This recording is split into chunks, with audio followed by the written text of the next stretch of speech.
بسم اللہ الرحمن الرحیم۔ سورہ طٰہٰ کی آیت نمبر 144 ہے، 123 ہے، 133۔ وَمَنْ أَعْرَضَ عَنْ ذِكْرِي، اور جس نے میرے ذکر سے منہ پھیر لیا، فَإِنَّ لَهُ مَعِيشَةً ضَنْكًا، بے شک اس کی جو دنیا ہے نا معاش تنگ ہو جائے گی۔ وَنَحْشُرُهُ يَوْمَ الْقِيَامَةِ أَعْمَى، اور قیامت کے دن ہم اسے اندھا اٹھائیں گے۔ ذکر سے یہاں مراد قرآن کی بات ہو رہی ہے کہ جس نے بھی اعراض کیا ہماری اس نعمت قرآن سے تو ہم اس پر جو معیشت ہے وہ تنگ کر دیں گے۔ یہاں پر کیا دو اصول بتائے ہیں؟ اگر دنیا کی زندگی ہے تو وہ پوری بات نہیں صادر ہوتی، کیونکہ بہت سارے کفار ہیں جن کی دنیا بہت چکا چوند ہے، بہت عیش و عشرت والی گزارے، بہت مال و دولت پیسہ ہے۔ یہاں پر تفسیر میں ہے کہ معیشت ضنکا یہ قبر کی زندگی ہے۔ جب انسان زمین کے اوپر ہے تو اس کے مختلف مرتبے ہیں، کوئی ذات میں اونچا بنا ہوا ہے، کوئی رنگ روپ میں اونچا بنا ہے، کوئی مال و دولت کی نسبت اونچا بنا ہے، لیکن جو ہی زمین سے نیچے جائیں گے سب برابر ہو جائیں گے، اسٹریٹ لائن۔ پھر اللہ پوچھے گا کہ جو میں نے ذکر تمہیں بھیجا تھا وہ تم نے کیوں نہیں پڑھا یا اس کو کیوں نہیں فالو کیا۔ وَنَحْشُرُهُ يَوْمَ الْقِيَامَةِ أَعْمَى، اور قیامت کے دن ہم اسے اندھا اٹھائیں گے، جن کے پاس ذکر بھیجا تھا لیکن انہوں نے اسے فالو نہیں کیا۔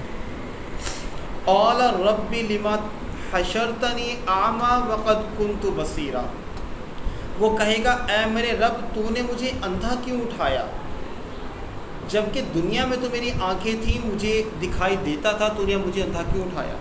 قَالَ كَذَلِكَ أَتَتْكَ آيَاتُنَا، اللہ کہے گا بالکل اسی طرح تمہارے پاس ہماری آیتیں بھی آئی تھیں، فَنَسِيتَهَا، پھر تم نے انہیں جھٹلایا۔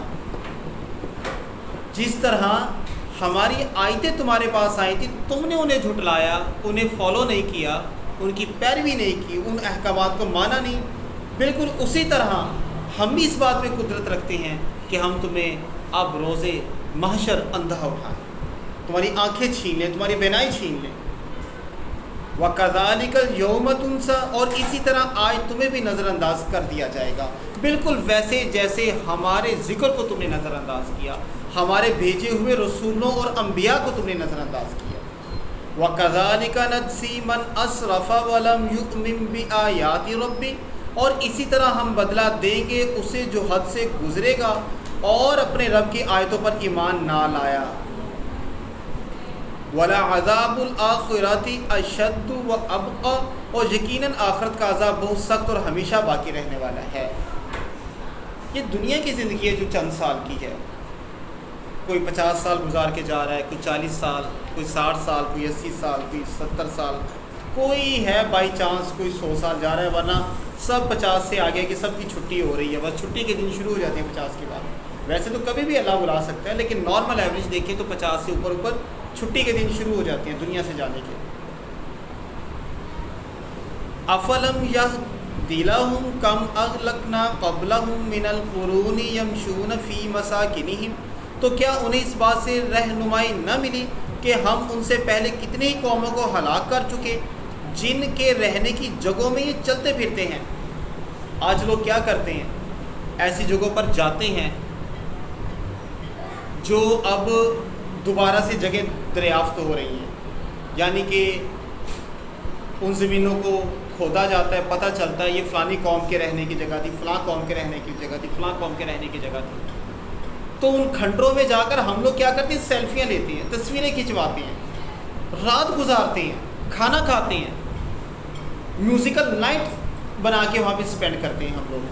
اللہ ان لوگوں کے لیے کہہ رہے کہ تمہیں پتہ نہیں تم سے پہلی قومیں بھی یہاں سے ہو کر گئیں، انہیں ہم نے تباہ کیا، کیا تم انہیں دیکھ کر عبرت حاصل نہیں کرتے؟ ان فی ذلک لآیات لأولی النہی، یقیناً اس میں عقل والوں کے لیے نشانیاں ہیں۔ حضرت لوط علیہ السلام کی قوم پر عذاب آیا، حضرت صالح علیہ السلام کی قوم پہ عذاب آیا، بڑے مشہور عذاب ہے، نوح علیہ السلام کی قوم پہ عذاب آیا، بہت سارے نبی پیغمبر ایسے گزرے جن کی قوموں پر عذاب آئے اور وہ کھنڈرات اب مل رہے ہیں. ٹھیک ہے، ایک ملک تو ایسا بھی ہے وہ کہاں ہے جہاں پر وہ پتھروں کو تراشا ہوا تھا، وہ بڑی بڑی وہ قوموں نے، یاجوج ماجوج، جن کھنڈرات میں وہ رہتے تھے، جن پتھروں کو کاٹ کے وہ رہتے تھے. تو آج لوگ وہاں کیا کرتے ہیں؟ عبرت نہیں حاصل کرتے، وہاں جاتے ہیں، فوٹو سیشن کرتے ہیں، انجوائمنٹ کرتے ہیں، گل گباڑا کرتے ہیں، ہلڑ بازی کرتے ہیں اور پھر واپس آ جاتے ہیں. تو اللہ نے ہمیں بتایا ہے قرآن کے ذریعے کہ اگر انہیں عذاب آ گیا تو تمہاری بھی وہی باری ہے. لہٰذا نشانی ہے ان لوگوں کے لیے جو عقل رکھتے ہیں.